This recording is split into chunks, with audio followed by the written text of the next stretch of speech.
የኦሮሞማና ኤርትራ ጦርነት በቅርቡ ሊጀመር እንደሚችል ምልክት ታይቷል ሲሉ ምንጮች ገለጹ። አብይ አህመድና ጌታቸው ረዳ ያሰቡት ምን ይሆን? የዘመቻ ሰኔ 30 አካል የሆነው ወታደራዊ እንቅስቃሴ ሲደረግ መዋሉ ተገለጸ። ዝርዝሩን ትሰሙታላችሁ።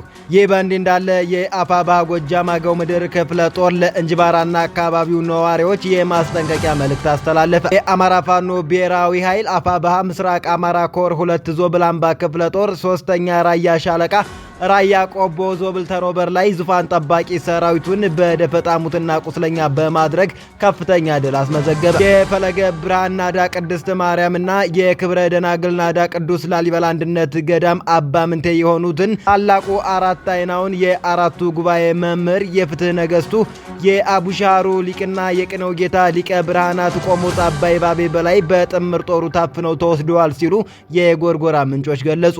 ሰላም ጤና ስጥልን። የተከበራችሁና የተወደዳችሁ አድማጭ ተመልካቾቻችን ከጎርጎራ ቲቪ ዝግጅት ክፍል የዘወትር ሰላምታችን ይድረሳችሁ። ጋዜጠኛ ፋኖ ደረበ መኮንን ነኝ። ከግዳጅ መልስና በእረፍት ጊዜ ሁሌም እንደወትሮው የግንባር መረጃዎችን በማጋራት ላይ ይገኛሉ።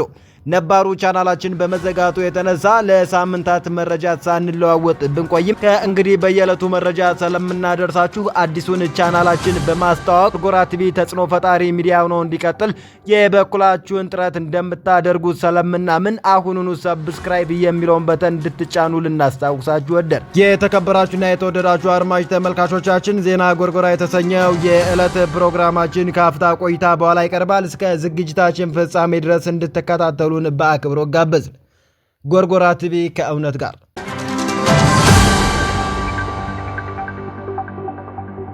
አሁን ዘርዘር ዜናዎችን የምናቀርብበት ሰዓት ላይ እንገኛለን። በዚህም መሰረት ቀዳሚ ወዳደረግነው ዜና ስናልፍ የአማራ ፋኖ ብሔራዊ ኃይል አፋብኃ ምስራቅ አማራ ኮር 2 ዞብላምባ ክፍለ ጦር 3ኛ ራያ ሻለቃ ራያ ቆቦ ዞብል ተሮበር ላይ ዙፋን ጠባቂ ሰራዊቱን በደፈጣ ሙትና ቁስለኛ በማድረግ ከፍተኛ ድል አስመዘገበ። ራያ ቆቦ ዞብል የመሸገው የጥላት ኃይል ባለፉት ወራቶች በርካታ ሰብአዊና ቁሳዊ ኪሳራ የደረሰበት ሲሆን አሁንም ተጠናክሮ ቀጥሎ በዞብላምባ ክፍለ ጦር ራያ ሻለቃ ቃኝ በደፈጣ በርካታ ኃይሉን በመምታት እንዲሰላችና እንዲማረር ብሎ እንዲኮበልል እና እንዲጠፋ በማድረግ የጥላት ኃይልን ማፍረስ ተችሏል። ይህ በእንዲህ እንዳለ የአፋብኃ ጎጃም አገው ምድር ክፍለ ጦር ለእንጅባራና አካባቢው ነዋሪዎች የማስጠንቀቂያ መልእክት አስተላለፈ። መልእክቱ እንደሚከተለው ይነበባል። የአፋብኃ ጎጃም አገው ምድር ክፍለ ጦር ለእንጅባራና አካባቢው ነዋሪዎች የተላለፈ የማስጠንቀቂያ መልእክት። እንደሚታወቀው አማራን እንደ ህዝብ ለማጥፋት አቅዶ ሌት ከቀን እየሰራ ያለው ገዳዩ ስርዓት አማራ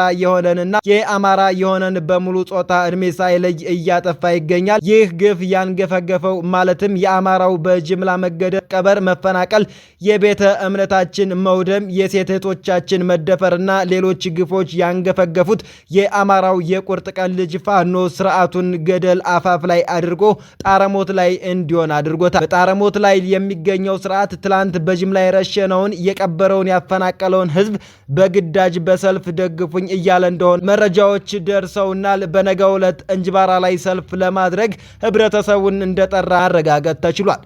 ሆኖም ግን ማንኛውም የእንጅባራ ከተማ ነዋሪ ይህን ገዳይ ስርዓት ባዘጋጀው ሰልፍ ላይ እንዳይገኝ እያስጠነቀቅን በሰልፉ የተገኘ ላይ እርምጃ የምንወስድ መሆኑን እንገልጻለን። የአፋብኃ ጎጃም አገው ምድር ክፍለ ጦር ያስተላለፈው ጥሶ የተገኘ ማንኛውም አካል ላይ ከበድ ያለ እርምጃ የምንወስድ መሆኑን እንገልጻለን። ይህንን ሰልፍ ለማስተባበር በፍቅረ ነዋይ ወድቃችሁ ህዝባችሁን በምስር ወጥ የሸጣችሁ ሆዳደር ባንዳዎች እያንዳንዷን እርምጃችሁን ከጎናችሁ ሁነን እየተከታተልናችሁ ሲሆን በአስቸኳይ ከዚህ ድርጊታችሁ እንድትታቀቡ እናሳስባለን ሲል የጎጃም አገው ምድር ክፍለ ጦር መልእክት አስተላልፏል። የዚሁ ክፍለ ጦር ክንፍ የሆነው የአዲስ ቅዳሙ 10 አለቃ ኤፍሬም አጥናፉ ብርጌድ ጥብቅ ማስጠንቀቂያ አስተላልፏል። አገዛዙ ብዙ ንጹሃንን አማራን ወገኖቻችን በግፍ ከረሸነባቸው የአማራ ምድር አንዷ በሆነችው አዲስ ቅዳም ከተማ ላይ ነገ ማለትም ሰኔ 15 ቀን 2017 ዓ.ም ሰልፍ ለማድረግ መዘጋጀቱን ደርሰንበታል ያለው ብርጌዱ የተከበረው የአዲስ ቅዳም ከተማ ነዋሪ ህዝባችንም ከ150 በላይ ንጹሃን ወገኖቻችን በዚህ ገዳይ ቡድን ተጨፍጭፈው ደማቸው ባልደረቀበት ከተማ ጎዳናዎች ላይ ገዳዩን አሸባሪ የብልጽግና ቡድን ደግፈው ለመውጣት እንደማይፈቅድ 100% እንተማመናለን። ይሁን እንጂ አንዳንድ ሆዳደር ባንዳ ከስንዴ መካከል የበቀለ እንክርዳድ ቢከሰትና የትግላችንን ባለቤት የሆነውን ህዝባችንን ስም ለማርከስ ከገዳዩ ጎን ተሰልፎ በግፍ በፈሰሰው የወገኖቻችን ደም እጁን ለመታጠብ የሚያስብ ቢገኝ አለምንም የተለየ መላምት አሸባሪው ብልጽግና አካል መሆኑን ማረጋገጫ እንደሰጠን ተቆጥሮ ብልጽግናን የምንታገልበት ልክና በምናናግርበት ቋንቋ የምናናግረው መሆኑን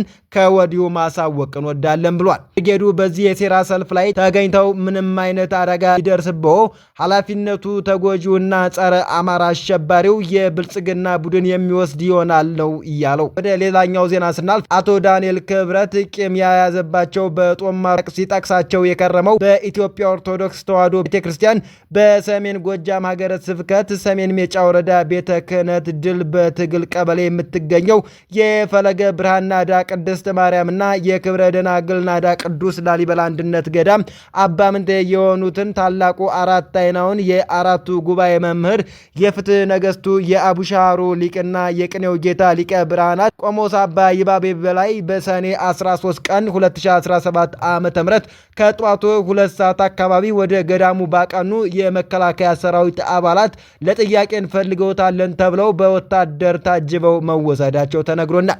የአይን ምስክሮች እንደተናገሩት ከሆነ መጀመሪያ ለአንዳንድ ጥያቄ እንፈልገውታለን ብለው ወደ ቢኮሎ አባይ ወስዷቸዋል። በመቀጠልም ከቢኮሎ አባይ አዙረው ወደ ዱር ቤቴ ወስዷቸው ከዚያ ሲመሽ ምሽት ላይ ወደ ባህር ዳር ወስደው በባህር ዳር በመከላከያ ካምፕ መኮድ ውስጥ እንዳሳደሯቸው ነው ምንጮቻችን የገለጹት። ይህ በእንዲህ እንዳለ አብይ አህመድ ከሀያላት ሀገራት የመረጃና የመሳሪያ እርዳታ በመሰብሰብ ከአማራ ክልል ወታደሩን በማስወጣት ኤርትራን ለመውረድ በአፋር ክልል በኩል ኃይሉን እየተሰባሰበ ይገኛል ሲሉ ምንጮች ገለጹ። በሌላ አቅጣጫ ደግሞ የትግራይ ጦር ከብልጽግና ጦር ጋር በመጣመር የአማራ ፋኖ እንዲመክት ሊያደርጉት ጌታቸው ረዳና አብይ አህመድ እያሴሩ ነው ሲሉ ምንጮች ገለጹ። ሰኔ 30 ድረስ ፋኖን አጠፋለሁ ብሎ አብይ የተነሳው የውጭ ሀገራትን ድጋፍ ተማምኖ ስለመሆኑም ነው የጎርጎራ ምንጮች ያስረዱት።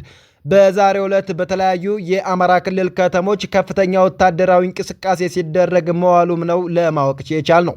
እንቅስቃሴው የሰኔ 30ውን ዘመቻ አካል ነው ያሉት ምንጮች ከባህር ዳር መኮድ ተነስቶ በርካታ ወታደር ወደ ጎንደር ተጉዟል ብለዋል።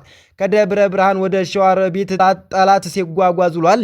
ከደብረ ብርሃን ወደ ሸዋሮቢት ጠላት ሲጓጓዝ ውሏል። በርካታ ኮማንዶና የሪፐብሊካን ኃይል ነው ከደብረ ብርሃን ወደ ሸዋሮቢት የገባው ተብሏል። በሌላ በኩል መከላከያና አድማ ምተና የጫነ ተሽከርካሪ ከጎንደር ዳባት ወደ አምባ ጊዮርጊስ ሲጓዝ በአማራ ፋኖ ብሔራዊ ኃይል አፋብሃ 4ኛ ኮር ጎንደሬ በጋሻ ክፍለ ጦር ፋኖች መደምሰሱን ለማረጋገጥ ችለናል። ከግንባር ዜና ስንወጣ ፕሮፌሰር መራራ ጉዲና ከጠቅላይ ሚኒስትሩ ጋር የተደረገውን ውይይት አወገዙ። የኦፊኮ ሊቀመንበር ፕሮፌሰር መራራ ጉዲና አጀንዳው በማይታወቅ ውይይት ላይ መሳተፍ ጉንጭ ከማልፋት ውጭ ምንም የሚፈይደው ነገር የለም ሲሉ ፓርቲያቸው ከጠቅላይ ሚኒስትር አብይ አህመድ ጋር ባደረጉት ውይይት ላይ ፓርቲያቸው ያልተገኘበትን ምክንያት ለቢቢሲ ተናግረዋል። የመንግስት ድርጊት የህዝብ ግንኙነት ስራ እንጂ ወሳኝ በሆነ ሀገራዊ ጉዳዮች ላይ መክሮ መፍትሄ ለማምጣት አይደለም በማለት ውይይቱን መተቸታቸውንም ቢቢሲ በዘገባው ጠቅሷል።